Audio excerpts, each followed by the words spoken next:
ರೈತ ಸಂಘಟನೆಗಳಿಂದ ಜಮಖಂಡಿ ನಗರದಲ್ಲಿ ಪ್ರತಿಭಟನೆ. ಕರ್ನಾಟಕ ರಾಜ್ಯ ರೈತ ಸಂಘ ಹಾಗೂ ಹಸಿರು ಸೇನೆಯ ಕಬ್ಬು ಬೆಳೆಗಾರ ಸಂಘದ ವತಿಯಿಂದ ಎಜಿ ದೇಸಾಯಿ ಸರ್ಕಲ್ನಲ್ಲಿ ಪ್ರತಿಭಟನೆಯನ್ನು ಹಮ್ಮಿಕೊಂಡಿದ್ದರು. ಹಿಂದೆಂದೂ ಕಂಡು ಕೇಳರಿಯದ ಭೀಕರ ಬರ ಬಿದ್ದಿದ್ದರಿಂದ ರೈತರಿಗೆ ಸಾಕಷ್ಟು ತೊಂದರೆಯಾಗಿದೆ. ಆದ್ದರಿಂದ ಈಗ ಕೊಟ್ಟಂತಹ ಬೆಳೆ ಹಾನಿ ಪರಿಹಾರವು ಸ್ವಲ್ಪ ಜನರಿಗೆ ಮಾತ್ರ ಮುಟ್ಟಿದೆ. ಇನ್ನುಳಿದ ಎಲ್ಲ ರೈತರಿಗೆ ಶೀಘ್ರವಾಗಿ ಬರ ಪರಿಹಾರ ಜಮಾ ಮಾಡಬೇಕಾಗಿ ರೈತರು ಹಕ್ಕು ಒತ್ತಾಯಪಡಿಸಿದರು. ಬಾಗಲಕೋಟೆ ಜಿಲ್ಲೆಯಲ್ಲಿನ ಎಲ್ಲ ಬಾಕಿ ಉಳಿಸಿಕೊಂಡಿರುವ ಸಕ್ಕರೆ ಕಾರ್ಖಾನೆಗಳ ಆದಷ್ಟು ಬೇಗನೆ ಕಾನೂನು ಬಾಹಿರವಾಗಿ ಉಳಿಸಿಕೊಂಡ ಬಾಕಿ ಹಣಕ್ಕೆ 18% ಬಡ್ಡಿ ಸೇರಿಸಿ ಹಣವನ್ನು ರೈತರಿಗೆ ನೀಡುವಂತೆ ಹಕ್ಕು ಒತ್ತಾಯಪಡಿಸಿದರು.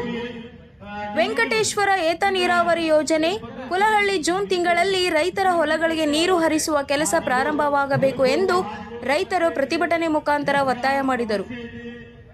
Praveen Siddharth, news 24x7. ಇದು ಬಡವರ ಧ್ವನಿ, ಜಮಖಂಡಿ. ಇವತ್ತು ನೀರಾವರಿ ಸಮಸ್ಯೆ ಐತಿ, ಇವತ್ತು ಬೆಳೆ ಪರಿಹಾರ ಸಮಸ್ಯೆ ಐತಿ, ನೂರಾರು ಸಮಸ್ಯೆ ಅದಾವ. ನೀವು ಒಂದು 10 ನಿಮಿಷ ನಮ್ಗೆ ಮೀಟಿಂಗ್ ಮಾಡ್ಕೊತೀವಿ ಅಂದ್ರೆ ಅಲ್ಲಿಗೆ ಹೋಗೋನು, ಕುತ್ಕೊಂಡು ಚರ್ಚೆ ಮಾಡೋನು, ಲಿಸ್ಟ್ ಮಾಡ್ತಾರೆ. ಅದಕ್ಕೆ ಏನೇನು ಕಾಲ ಮಿತಿ ಒಳಗೆ ಏನೇನು ಮಾಡಬೇಕು, ಯಾವ್ಯಾವ ಕ್ರಮ ತಗೋಬೇಕು, ಏನೇನ ಸಭೆಗಳು ಮಾಡ್ಬೇಕು ಅನ್ನುವಂಥದ್ದನ್ನ ತಹಸೀಲ್ದಾರ್ ಅವರು ಅವ್ರ ಆಫೀಸ್ನವ್ರು ಕುತ್ಕೊಂಡ ಅದ್ರ ಬಗ್ಗೆ ಸುದೀರ್ಘ ಸಮಾಲೋಚನೆ ಮಾಡೋಣ ಅಂತೇಳಿ ಈ ಸಂದರ್ಭದೊಳಗೆ ನಾನು ಎಲ್ಲರಿಗೂ ಸಹಿತ ಧನ್ಯವಾದ ಹೇಳ್ತಾ, ಎಲ್ಲ ಸಂಬಂಧಪಟ್ಟಂತ ರೈತಂಗ ಇರ್ಬೋದು, ಬೇರೆ ಬೇರೆ ಅಲ್ಪಸಂಖ್ಯಾತ ಬಂಧುಗಳಿಗೆ ಎಲ್ಲಾದಾರ ಎಲ್ಲರಿಗೂ ಸಹಿತ ಧನ್ಯವಾದ ಹೇಳ್ತಾರೆ. ಒಂದು, ಈ ಹೋರಾಟ ಇವತ್ತು ತಾಲೂಕಿನ ಹಿತಾಸಕ್ತಿಗೆ ಮಾಡುವಂತ ಹೋರಾಟ ಪ್ರಾರಂಭ ಆಗೈತೆ, ಇದು ಮುಗಿದಿಲ್ಲ.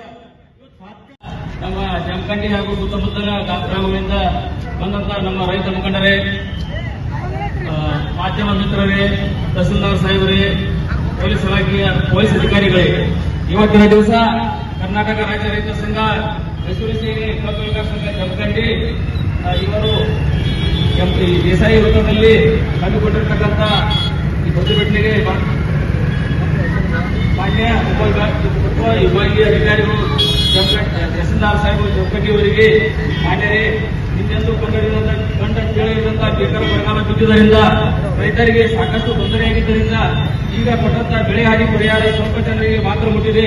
ಇನ್ನುಳಿದ ಎಲ್ಲ ರೈತರಿಗೂ ಶೀಘ್ರವಾಗಿ ಬರ ಪರಿಹಾರ ಜಮಾ ಮಾಡಬೇಕಾಗಿ ರೈತರ ಹಕ್ಕು ಒತ್ತಾಯ.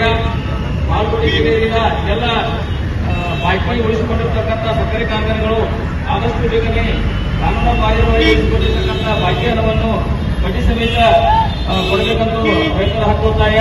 ಭಾರತದ ತಕ್ಕಂತೆ ರೈತರಿಗೆ ಬ್ಯಾಂಕ್ಗಳು ಬಡ್ಡಿಸಿಕೊಟ್ಟು ವಸೂಲಿಗೆ ಕರ್ನಾಟಕದೊಳಗ ಇಂಥವು ಏನು ವ್ಯತ್ಯಾಸ ಆಗ್ಯಾವಲ್ಲ, ಅದಕ್ಕೆ ಏನಾದ್ರು ರೆಕ್ಟಿಫಿಕೇಶನ್ ಮಾಡಕ್ ಏನಾದ್ರು ಉಪಾಯ, ಏನಾದ್ರು ನೀವು ಏನಾದ್ರು ಕ್ರಮ ತಗೊಂಡಿದ್ದೀವಿ ಅಥವಾ ಏನು ಪ್ರೊಸೆಸ್ ಏನಿರುತ್ತೆ ಹೇಳ್ಬೋದು.